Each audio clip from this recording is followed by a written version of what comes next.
Hi friends, வாங்க இன்றைக்கி என்ன சமையல்னு வீடியோக்குள்ளே போய் பார்க்கலாம். இப்போ ஒரு சூப்பரான பீட்ரூட் பொரியல் தான்.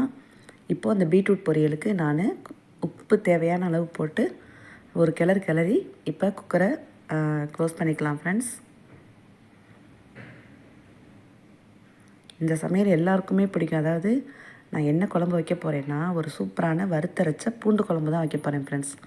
இதில் மிளகாய் வத்தல், மல்லி, கடலைப்பருப்பு, மிளகு, ஜீரகம், வெந்தயம், அரிசி எல்லாமே போட்டிருக்கேன். எடுத்து வச்சேன். ஆனால் சில சமயத்தில் இப்படி தான் ஃப்ரெண்ட்ஸ் நான் பண்ணிடுறேன். சரி, வீடியோ எடுக்கணும்னு சொல்லிட்டு மொதல் நாள் ஃபுல்லாக பிளான் பண்ணி வச்சுருப்பேன். நைட்டு ஓகே நாளைக்கு என்ன குழம்பு வைக்கலாம், எப்பயுமே வீடியோக்காக இல்லை, நம்ம ரெகுலராக எல்லாருக்குமே ஒரு ரொம்ப கஷ்டமான ஒரு வேலைனா இந்த என்ன குழம்பு வைக்கிறது, என்ன காய் வைக்கிறதுன்னு யோசிக்கிறது தான்.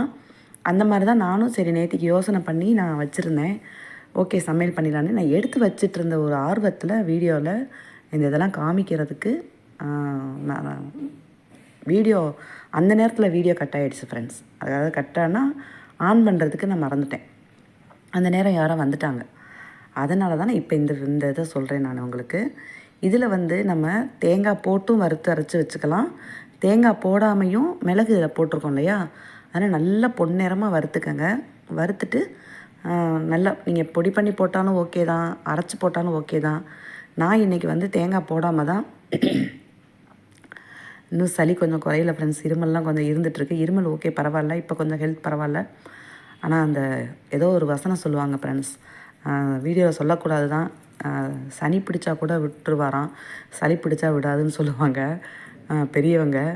இந்த பக்கம் பாருங்கள், ஒரு 1/2 கிலோ பூண்டு இருக்கும், வாங்கிட்டு வந்தேன். உதிரி பூண்டு தான் வாங்கிட்டு வந்தேன்.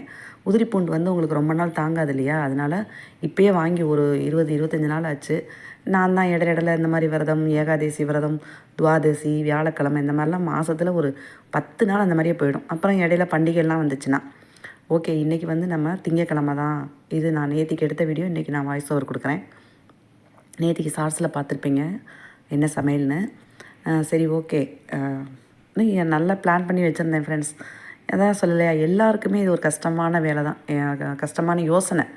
இப்போ பாருங்கள், இது மிளகாய் வத்தல் ஃபுல்லாக நல்லா இந்த வறுத்து வச்ச வறுத்துட்ருக்கிறது நல்லா பொன்னிறமாக வறுத்துருச்சு. சாரி ஃப்ரெண்ட்ஸ், ஏதாவது தொண்டை ஒரு மாதிரி கமருது. வாய்ஸ் ஓவர் கொடுக்குறது கொஞ்சம் கஷ்டம்தான், ஆனால் பழகிட்டால் கஷ்டம் கிடையாது தான். ஏன்னா நம்ம வீடியோ எடுக்கும்போது ஒன்று பேசிட்டு எடுத்துருந்துருப்போம், இடையில விட்டுருந்துருக்கோம், இடையில டிவி போட்டிருந்துருப்பேன், இல்லை எங்கள் வீட்டுக்கு கீழே ஆட்டோ ஸ்டாண்ட் இருக்குது, அந்த சவுண்டு கேட்கும். பக்கத்துலேயே நாய் தொல்லை, புறா தொல்லைன்னு சொல்ல முடியாது, அவங்கெல்லாம் எங்கே போவாங்க ஃப்ரெண்ட்ஸ். இப்போது இதை வறுத்து நம்ம எடுத்துட்டோம். இப்போ குக்கரில் நான் பீட்ரூட் வச்சேன் இல்லையா, அது நல்லா ஒரு 6-7 விசில் விட்டுருங்க ஃப்ரெண்ட்ஸ். சூப்பராக நல்லா வெந்துடும். இதெல்லாம் நான் முன்னாடிலாம் வதக்கிக்கிட்டு தான் இருந்தேன், அது ரொம்ப நேரம் ஆகிடுது. அதனால் குக்கரில் வச்சோம்னா நல்லா சாஃப்டாக வேகவும் செஞ்சிருது, சீக்கிரமும் வேலை முடிஞ்சிருது. இப்போ இந்த பக்கம் நான் எண்ணெய் விட்டுருக்கேன் பீட்ரூட் தாளிக்கிறதுக்கு. இங்கே பாருங்கள், இந்த பீட்ரூட்டு நம்ம வேக வச்சோன்னா ஃப்ரெண்ட்ஸ், லைட்டாக கொஞ்சம் தண்ணி கூட போயிட்டால் கூட இந்த செவிர்லாம் தெரிச்சிருது. நம்ம அதை உடனே துடைக்கலைன்னா அந்த இடம் பூரா டைல்ஸ் பூராமே நமக்கு ஃபுல்லாக அந்த கரை மாதிரி பீட்ரூட் கரை ஆகிடும். அதனால் நான் கையோடையே துடைச்சிருவேன். இப்போ பாருங்கள், இப்போ கடுகு பருப்பு போட்டாச்சு. வத்த குழம்பு தான் இப்போ தாளிச்சிட்ருக்கேன். இதுக்கு நம்ம 2 வெந்தயம் போட்டுக்குவோம். ஏன்னா நான் வறுக்கிறதுலேயும் நான் வெந்தயம் போட்டிருக்கேன். ஆனாலும் அதில் போட்டாலுமே நம்ம இப்போ குழம்புக்கு தாளிக்கும் போது 2 போட்டுக்கோங்க. அப்போ தான் வாசனை இன்னும் கொஞ்சம் தூக்கலாக இருக்கும், நல்லா இருக்குமா, நல்ல மணமாக இருக்கும் ஃப்ரெண்ட்ஸ். இந்த மாதிரி நீங்கள் பொடி போட்டு வச்சிங்கன்னா, இந்த மாதிரி வறுத்தரைச்சி ஒரு நாள் ட்ரை பண்ணுங்கள். நீ பாருங்கள், நல்லா அலம்பி வச்சுட்டேன். இப்போ இதை போட்டு நல்லா வதக்கிக்கலாம். அதாவது எல்லாருமே பொடி போட்டு தான் வைப்பாங்க. சில நேரம் அந்த மாதிரி நீங்கள் வறுத்தரைச்சி ட்ரை பண்ணி பாருங்கள். நானுமே என் பசங்களுக்கு வறுத்தரைச்சே பிடிக்காது. இந்த மாதிரி பிட்டில் வச்சா பிடிக்காது, வறுத்தரைச்ச சாம்பார் வச்சா பிடிக்காது, பொடி போட்டால் மட்டும்தான் சாப்பிடுவாங்க. அதில் என் சின்ன பையன் ரொம்ப அந்த சமையல் விஷயத்தில் சாப்பிட்றது ஏதோ துளியூண்டு தான் சாப்பிடுவான் ஃப்ரெண்ட்ஸ். ஆனால் இந்த வறுத்தரைச்சதவே கண்ணில் காமிக்காதீங்கன்னு சொல்லுவான். ஆனாலும் ஏதோ இந்த மாதிரி கெஞ்சி கேதறி சாப்பிடும்போது உடம்புக்கு நல்லதுப்பா, இது உடம்புக்கு நல்லது தான் நம்ம வறுத்தரைச்சி மிளகு நிறையா. ஏன்னா எல்லாருக்குமே இந்த பனிக்கு எல்லாருக்குமே சளி, இருமல், காய்ச்சல் எல்லாமே இருக்குது ஃப்ரெண்ட்ஸ். அதனால் இந்த மிளகு இதெல்லாம் சேர்த்துக்கிட்டா நல்லது. இங்கே பாருங்கள், இப்போ வறுத்து மிக்சியில் எடுத்து வச்சாச்சு. இதை நான் அரைக்க தான் போகிறேன், பொடி பண்ணலை. இந்த பக்கம் நான் அந்த அடுப்பில் வச்சுருந்தேன் ஃப்ரெண்ட்ஸ். அதனால் வதக்கிறதுக்கு கொஞ்சம் நேரம் ஆகும். ஏன்னா 2வது இன்றைக்கி நான் லேட்டாக தான் ஆரம்பித்தேன் சமையல். நேற்றுக்கு கோயம்புத்தூருக்கு போயிட்டு இருந்தேன். அதை முந்தா நேற்றுக்கு நான் இப்போ வீடியோ வாய்ஸ் ஓவர் கொடுக்கறது நான் இப்போது கொடுக்குறேன், செவ்வாய்க்கிழமை. ஆனால் நான் ஞாயிற்றுக்கிழமை போயிட்டு கோயம்புத்தூர் போயிட்டு திங்கக்கிழமை ஞாயிற்றுக்கிழமை நைட்டு தான் வந்தோம். திங்கக்கிழமை தான் அந்த சமையல் நான் பண்ணேன் நேற்றுக்கு. அதனால் நல்லா ரெஸ்ட் எடுத்தாச்சு. ஏன்னா எனக்கு ஏற்கனவே போன வாரம் ஃபுல்லாக ஹெல்த் சரியில்லையா, இப்போ தான் கொஞ்சம் நல்லா ஆகிட்டுருக்கு. அப்புறம் நேரம் ஆகிடுச்சு, சரி வீடியோ எடுக்க ஆரம்பிச்சிட்டோமேன்னு சொல்லிட்டு இந்த அடுப்பில் போடுறத இந்த அடுப்பில் போட்டேன். ஏன்னா மோஸ்ட்லி வந்து நான் இந்த பெரிய அடுப்பில் வதக்க மாட்டேன். ஏன்னு கேட்டிங்கன்னா, நான் 10 நிமிஷத்துக்கு முன்னாடியே நான் சமையல் ஆரம்பிச்சிருவேன். இப்போ பாருங்கள், சூப்பராக வதங்கிருச்சு. ஏன்னா நான் இந்த பக்கம் ஊறுகாய், எண்ணெய், அப்புறம் கெட்லு எல்லாம் வச்சுருக்கனால இந்த பக்கம் ஃபுல்லாக எண்ணெய் ஃபுல்லாக தெரிச்சிரும். நம்ம அப்படி தான் பிளான் பண்ணி வைக்கணும். நல்லா வதங்கிருச்சு. இப்போ நம்ம புளித்தண்ணி கரைச்சி வச்ச புளித்தண்ணியை விட்டுக்கலாம் ஃப்ரெண்ட்ஸ். நான் அந்த வந்து வீடியோ எடுக்கிறதுக்கு முன்னாடி புளித்தண்ணி கரைச்சி வச்சுருக்கேன் தான் நினைக்காதீங்க. நான் எப்போ சமையல் பண்ணாலும் வீடியோ எடுக்காத நாட்கள்லேயும் நான் இந்த மாதிரி எல்லாமே நான் ரெடி பண்ணி வச்சுக்குவேன். இங்கே பாருங்கள், இப்போ சூப்பராக நல்ல மையாக அரைச்சிக்கோங்க. இங்கே பாருங்கள், இந்த பக்கம் பீட்ரூட்டையும் நம்ம இது பண்ணியாச்சு. இப்போது நான் கெட்டிலில் கொதிக்க வச்ச தண்ணி இருந்தது, குடிக்கிறதுக்காக வச்சேன். அந்த தண்ணியவே நம்ம எவ்வளோ தண்ணி குடிக்க போகிறோம், 1 டம்ளர் தான் குடித்தேன் ஃப்ரெண்ட்ஸ். அந்த தண்ணி வேஸ்ட் ஆகிடும். அதனால் அதை பூண்டு வேகிற அளவுக்கு நம்ம தண்ணி விட்டுக்கலாம்.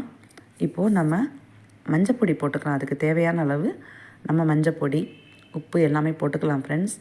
2வது, இந்த மாதிரி வறுத்தரைச்சி வச்ச குழம்புலாம் யாருக்கெல்லாம் பிடிக்கும்னு சொல்லுங்கள். அதாவது 80% எல்லாருக்குமே பிடிக்கும். இதில் சாம்பார்லாம் வந்து இந்த பூசணிக்காய் சாம்பார், அப்புறம் வெள்ளை பூசணிக்காய், அதாவது சிகப்பு பூசணிக்காய், வெள்ளை பூசணிக்காய், இந்த மாதிரிலாம் நீங்கள் வறுத்து அரைக்கும்போது சூப்பராக இருக்கும் அந்த வாசனை. ஏன்னா நம்ம பொடி அரைச்சி வச்சு உங்களுக்கு ரொம்ப நாள் படம் ஆகிடுது இல்லையா. அந்த பாருங்கள், இப்போ மஞ்சப்பொடி போடுறேன். மஞ்சப்பொடி உங்களுக்கு தேவையான அளவு போட்டுக்கோங்க. நம்ம என்ன அளவுக்கு நம்ம குழம்பு வைக்கிறோமோ அந்த அளவுக்கு நேரம், ரொம்ப அடிக்கிற அளவுக்கு வேண்டாம், ரொம்ப கம்மியாகவும் வேண்டாம். ஏன்னா இப்போ நம்ம வறுத்தரைச்சி தான் நான் போட போகிறேன்.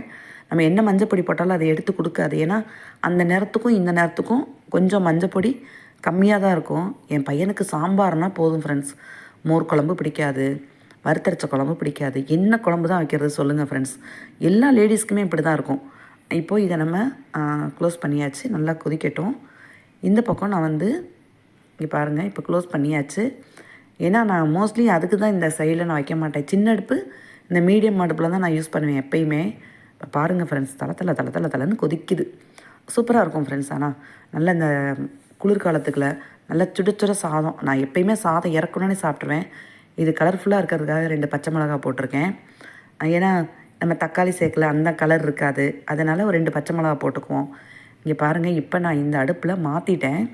இப்போ இந்த அடுப்பில் நாம் பீட்ரூட்டு தாளித்து கொட்டிக்கலாம். 5 நிமிஷம் கேப் எடுத்துக்கிறேன் ஃப்ரெண்ட்ஸ், மூச்சு வாங்குது.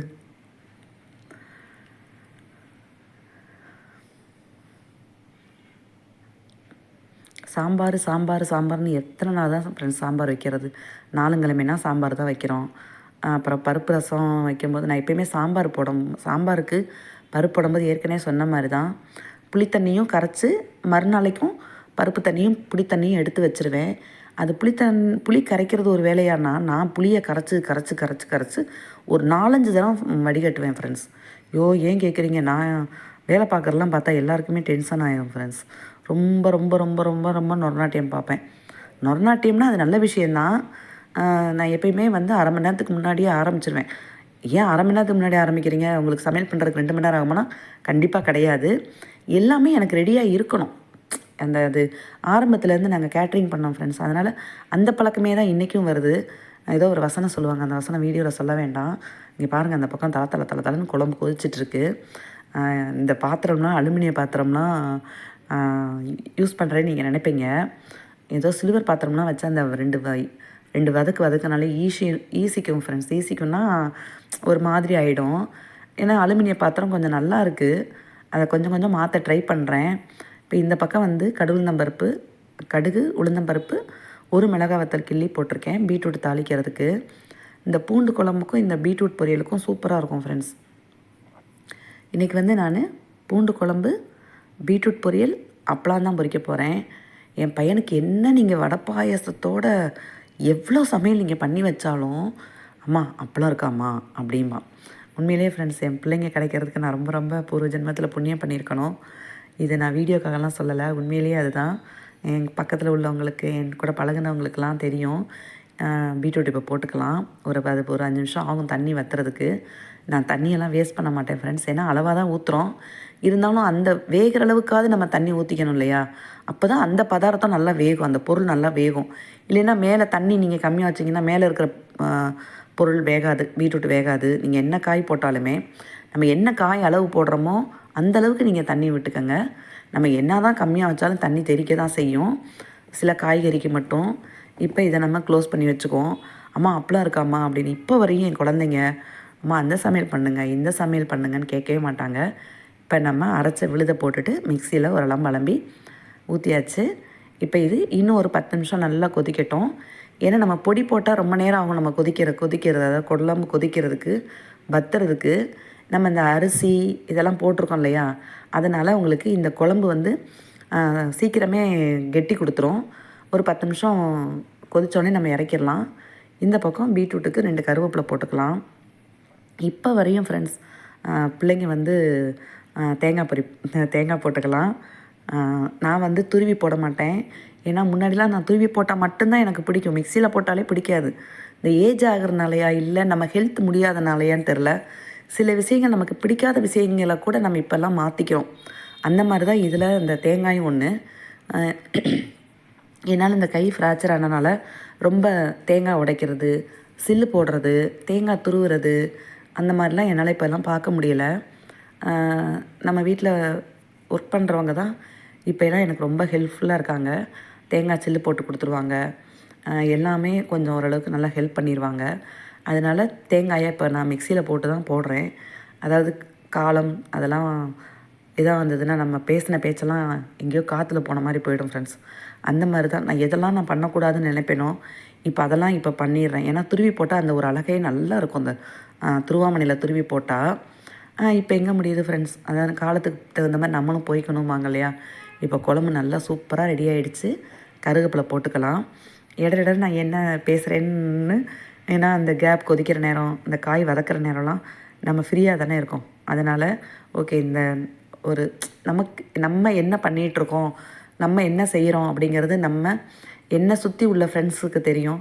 இப்போ புதுசாக நீங்கள் எனக்கு ஃப்ரெண்ட்ஸாக எல்லாம், அதாவது அம்மாவா, அக்காவா, தங்கையா, எல்லாருமாவும் என் வீடியோ பார்க்குறீங்க. சரி, அவங்கள்ட்ட நம்மளுடைய ஒரு இதை ஷேர் பண்ணிக்கணும் இல்லையா? உண்மையாக தான் நான் ஷேர் பண்ணிகிட்ருக்கேன். இப்போ இந்த குழம்பு நல்லா கொதிச்சிருச்சு. எப்பயும் சொல்கிற மாதிரி தான் எனக்கு மண்டவெல்லம் பிடிக்கும். எனக்கு மண்டவெல்லம் பிடிக்குங்கிறத விட அது போட்டால் தான் அந்த குழம்போடைய அது என்ன அந்த அந்த இது நல்லாயிருக்கும் ஃப்ரெண்ட்ஸ். அந்த குழம்போடைய வாசனை எல்லாமே நல்லாயிருக்கும். அதை நீங்கள் இவ்வளோன்னு ஒரு அரை கரண்டி நீங்கள் விட்டு பிசைஞ்சு சாப்பிடும்போது சுடுசாதத்தில் நல்லெண்ணெய் விட்டு தான் தாளிச்சிருக்கேன். இப்போ வந்து அந்த மிக்சியில் தேங்காய் லாஸ்ட்டாக கொஞ்சம் இருந்தது ஃப்ரெண்ட்ஸ், அதை வேஸ்ட் பண்ண வேணான்ட்டு வீடியோவை இது பண்ணிவிட்டு நான் அதை போட்டும் ஒரு பரட்டிக்கிட்டேன்.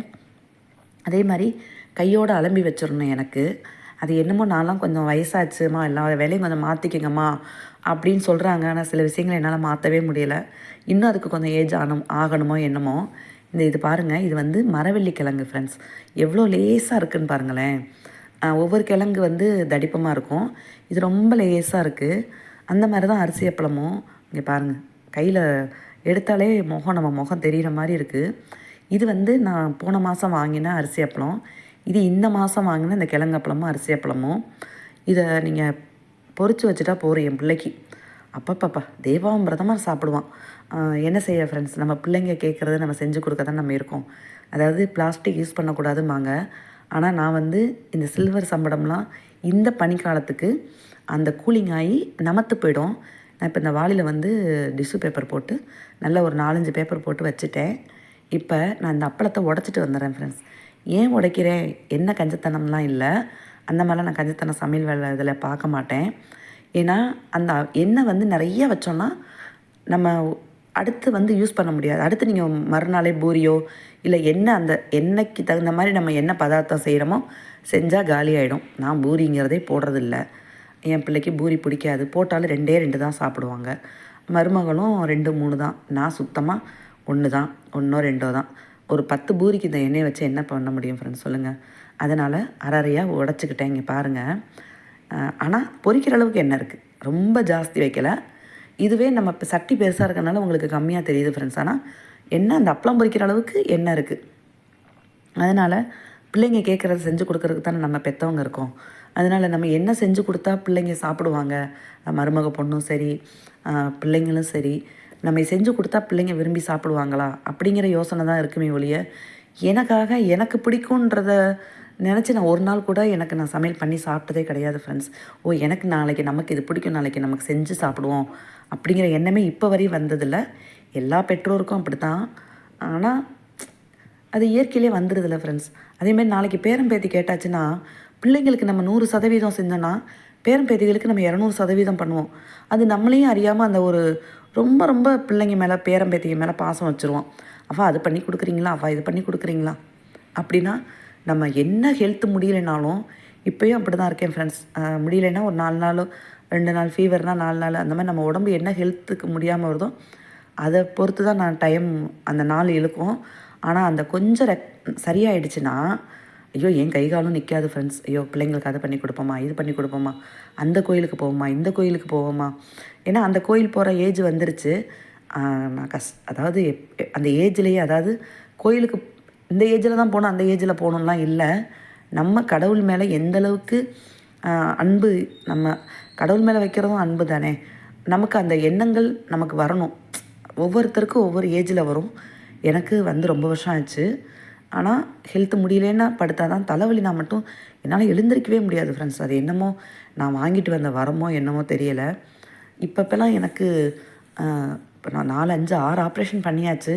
ஆனாலும் நான் இந்தளவுக்கு இந்தவங்களுக்கு நேற்றுக்கு முடியாமல் இருந்தாங்களே, இப்போ ஆனால் எந்திரிச்சு நடமாட ஆரம்பிச்சிட்டாங்களே அப்படின்னு கேட்குறாங்கன்னு நான் சந்தோஷப்படுவேன். ஆனாலும் மனசுக்குள்ளே எனக்கு முடியாமல் தான் இருக்கும். ஆனால் நம்மளை பார்க்குறவங்க அவங்களும் ஓகே இவங்க முடியாமல் இருந்தாலும் இந்த ஏஜுக்கு, அப்படிலாம் ஒன்றும் ஏஜ் ஆகலை ஃப்ரெண்ட்ஸ். ஏஜ் கம்மியாக தான் ஆகுது. பேரம்பேத்தி எடுத்துட்டேன், ஆனால் ஓரளவுக்கு ஏஜ் ஆகிடுச்சு. ஓகே பரவாயில்லம்மா. மாமி நேற்றுக்கெலாம் முடியாமல் இருந்தாங்க, முந்தா நேற்றுக்கு முடியாமல் இருந்தாங்க, இப்போ பரவாயில்லையே நல்லா ஆக்டிவாக வெளில கிளம்பிட்டாங்களே அப்படி சொல்லணும். நம்ம இருக்கிற வரையும் நம்ம வேலையை நம்ம பார்த்துக்கணும். நான் பொதுவாகவே என்னுடைய கேரக்டர் அடுத்தவங்கள வேலை சொல்லக்கூடாதுங்கிற கேரக்டர் தான். ஆனால் எங்கள் வீட்டில் எல்லாருமே அக்கா தங்க எல்லாருமே உனக்கு உன் வேலை நீ பார்த்தா தான் உனக்கு அந்த வேலையை பிடிக்கும்.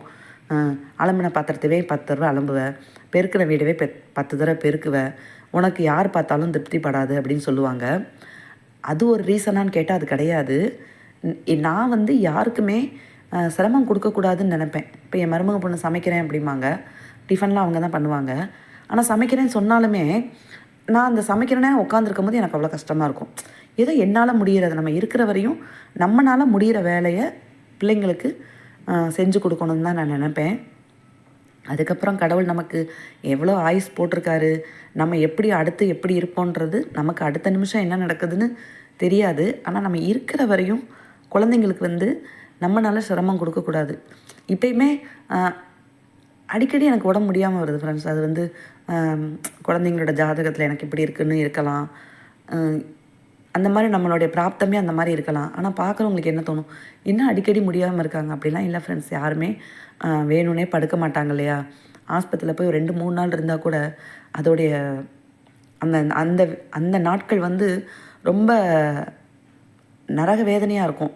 அது எனக்கு மட்டும் இல்லை, எல்லாருக்குமே அப்படி தான். ஹெல்த் முடியல ஆஸ்பத்திரியில் போய் காமிப்போன்னு சொல்லிட்டு காமிப்போம். ஆனால் 2 நாளுக்கு அப்புறம் அந்த ஹாஸ்பிட்டலில் இருக்கிறதுக்கே நமக்கு பிடிக்காது. எப்படா நம்ம போவோம், போய் ஒரு ரசம் சாதம் நம்ம வச்சு சாப்பிட்டா எப்படி இருக்கும், நல்லா ஒரு ஜீரா மிளகு ரசம் நுணுக்கி போட்டு ஒரு 2 தக்காளி கொஞ்சம் புளி தண்ணி விட்டு ஒரு காய்ச்சல் ரசம் மாதிரி வச்சு ஒரு தொகையில் அரைச்சி சாப்பிட்டா அதில் இருக்கிற ஒரு இது இருக்காது. நம்ம வீட்டிலனா கொஞ்சம் எழுந்திரிப்போம், ஒரு காஃபி போடுவோம், நம்ம ஏதோ ஒரு டிவி பார்ப்போம், ஏதோ ஒன்று நமக்கு அந்த மைண்ட் ரிலாக்ஸ் ஆகிடும். நம்ம ஹாஸ்பிட்டல்லையே இருக்கும்போது இப்போலாம் முன்னாடிலாம் உடம்பு முடியலன்னா அக்கா தங்க எல்லாருமே பக்கத்தில் தான் இருக்காங்க, சொல்லணும்னு தோணும். ஆனால் இப்போலாம் சொல்லணும்னு தோண மாட்டேங்குது. நமக்கே ஒரு மாதிரி ஐயோ நமக்கு அடிக்கடி முடியாமல் வருது, இதெல்லாம் சொன்னோம்னா அவங்களுக்கும் உடம்பு முடியாமல் தான் இருக்கும். ஆனால் அது நம்ம பெருசாக எடுத்துக்க மாட்டோம். பொதுவாகவே சொல்கிறேன், என்னோட இது ஆனால் நான் அவங்கக்கிட்ட சொல்லணும்னு நினைக்கும்போது எனக்கு அது கொஞ்சம் சங்கட்டமாக இருக்கும். ஏன்னா எல்லாருமே பார்க்க வருவாங்க, எல்லாம் செய்வாங்க. ஆனால் அது நமக்கு வந்து ஒரு ஆறுதலாக தான் இருக்கும் ஃப்ரெண்ட்ஸ். ஆனால் அந்த ஆறுதலோட இது வந்து ரொம்ப நமக்கு சங்கட்டமாக இருக்கும். நம்ம வேணும்னா போய் ஃப்ரெண்ட்ஸ் ஆஸ்பத்திரியில் படுக்க போகிறோம், யாருமே அப்படி இருக்க மாட்டாங்க இல்லையா? நான் சுத்தமாக அந்த மாதிரி கேரக்டரே கிடையாது. என் பசங்க இன்னும் சத்தம் போடுவாங்கம்மா, 2 நாள் உங்களுக்கு உடம்பு சரியாக ஆயிடுச்சுன்னா நீங்கள் பாட்டில் எழுந்திரிச்சிடுறீங்க, அங்கே போகிறீங்க, இங்கே போகிறீங்க அப்படின்னு தான் சொல்லுவாங்க. எப்படி ஃப்ரெண்ட்ஸ் அந்த மாதிரி இருக்க முடியும் சொல்லுங்கள்? நிறைய உழைச்சாச்சு. இப்பயும் என்னுடைய வேலை, அதாவது நான் வெளியில் போகிறேன்றதுக்காக என்னுடைய வேலையை, அதாவது நம்ம கடமைகளை நான் எப்பயுமே செய்யாமல் நான் வெளில போகவே மாட்டேன். நமக்கு பிள்ளைங்களுக்கு என்ன செய்யணுமோ அதெல்லாம் செஞ்சுட்டு தான் நான் வெளியில் போவேன், கோயிலுக்கு போவேன், கடைகளுக்குமே அந்த மாதிரி தான். நான் இன்றைக்கி வரையும் என்னுடைய வேலையில் நான் கரெக்டாக இருக்கணும் அப்படின்னு நினப்பேன். என் பிள்ளைங்களையும் அப்படி தான் கொண்டு வந்தேன். இன்றைக்கி பிள்ளைங்க என்னோட 10 மடங்கு இல்லை 100% எனக்கு மேலே குடும்பத்தை பார்த்துக்கிறாங்க, அம்மா அப்பாவை நல்லா பார்த்துக்கிறாங்க. ஃபஸ்ட் நம்ம குடும்பத்தை தான் சொல்லணும். அதுக்கப்புறம் சொந்த பந்தங்கள் ஏதோ எல்லாரோடையும் நம்ம வந்து பற்றுதலாக தான் இருக்கோம். இனிமேல் எனக்கு இந்த ஹெல்த்தே முடியாமல் வரக்கூடாதுன்னு நினைக்கிறேன் ஃப்ரெண்ட்ஸ். ஏன்னா இந்த கைக்கு வந்து நான் நிறைய அவஸ்தைப்பட்டுட்டேன். எப்பயுமே சொல்லுவாங்க இல்லையா, தலைவலியும் வயிற்று வலியும் அவங்களுக்கு வந்தால் தான் தெரியும் அப்படின்னு சொல்லுவாங்க. சும்மா யாராவது ஆப்ரேஷன் தேட்டரில் போய் ஆப்ரேஷன் பண்ணவும் அந்த வேதனையெல்லாம் இப்போலாம் எனக்கு இந்த கையில் ட்ரிப்ஸு போடக்கூட நரம்பு கூட கிடைக்க மாட்டேங்குது ஃப்ரெண்ட்ஸ். இந்த இதெல்லாம் ஃபீவருக்கு வந்து ஹாஸ்பிட்டல் போனப்போ எப்பயுமே வந்து சிஸ்டர் தான் எனக்கு போடுவாங்க ட்ரிப்பு. இந்த தடவை வந்து டாக்டரே வந்து போட்டால் பல்ஜ் ஆகிடுது, அந்த வீக்கம் வந்துடுது. அன்றைக்கி வீடியோவில் கூட காமிச்சிருப்பேன், ஆனால் அன்றைக்கி நான் பேசலை, சொல்லியிருந்தேன். ஆனால் உங்களுக்கு அது சரியாக தெரிஞ்சிருக்காது, ஏன்னா அது 4 நாள் ஆகிடுச்சு. ரொம்ப ஹெல்த் வர இதாக தான் இருக்குது. இப்போ இங்கே பாருங்கள், அப்போலாம் வந்து போட்டாச்சு. ஒரு 5 நிமிஷம் கழித்து அந்த டிஷ்யூ பேப்பர் போட்டு நீங்கள் அதை நல்லா க்ளோஸ் பண்ணிக்கோங்க. யாருக்கெல்லாம் இந்த மாதிரி பூண்டு குழம்பு, வத்த குழம்பு, அந்த மாதிரி பீட்ரூட் பொரியல், கேரட் பொரியல் இதெல்லாம் வச்சு சாப்பிட்றதுக்கு, ஏன்னா இதுதான் பொருத்தம்னு நினைக்கிறேன் நான். இதெல்லாம் யாருக்கெல்லாம் இந்த மாதிரி வறுத்தரைச்சி வைக்கிறது, இந்த சமையல் பிடிக்கும்னு சொல்லிட்டு எனக்கு கமெண்ட் பண்ணுங்கள். எனக்கு நிறைய பேர் சப்போர்ட் பண்ணுறீங்க. நிறைய பேர் இப்போ தான் நான் ஆரம்பித்து 1 இயர் ஆகுது. எதுக்குமே ரொம்ப ஆசைப்படக்கூடாது. நமக்கு என்ன கடவுள் விதிச்சிருக்காரோ அது மட்டும்தான் நடக்கும். நம்ம ரிட்டையர்மெண்ட் லைஃப்க்கு வந்தாச்சு. அதனால தான் நான் இந்த யூடியூப்புங்கிறதவே ஆரம்பித்தேன். ஆனால் அந்த யூடியூப் ஆரம்பித்ததுக்காக நான் என்னுடைய தினசரி வேலைகளையோ, இல்லை நான் ஃபங்க்ஷன் போகிறதையோ, இல்லை பூஜை வேலையவோ நான் நிப்பாட்டலை. அந்த வேலை அது பாட்டியே போயிட்டுருக்கு. வாங்க இப்போ என்னென்னு பார்க்கலாம். அப்போலாம் நல்லா பொரிச்சாச்சு ஃப்ரெண்ட்ஸ். இதை ஒரு 2 செகண்ட் கழித்து க்ளோஸ் பண்ணிடுவோம். சூப்பரான வறுத்தரைச்ச பூண்டு குழம்பு ரெடி ஆகிடுச்சு. இந்த வீடியோ கொஞ்சம் லென்த்தாக தான் போகும், எதுவும் நினச்சிக்காதீங்க. இந்த பக்கம் ஒரு சூப்பரான பீட்ரூட் பொரியல். ஓகே ஃப்ரெண்ட்ஸ், இந்த சேனல் உங்களுக்கு பிடிச்சதுன்னு நினைக்கிறேன். பிடிச்சிருந்தால் லைக் பண்ணி, ஷேர் பண்ணி, சப்ஸ்கிரைப் பண்ணுங்கள். மறக்காமல் பெல் ஐக்கான்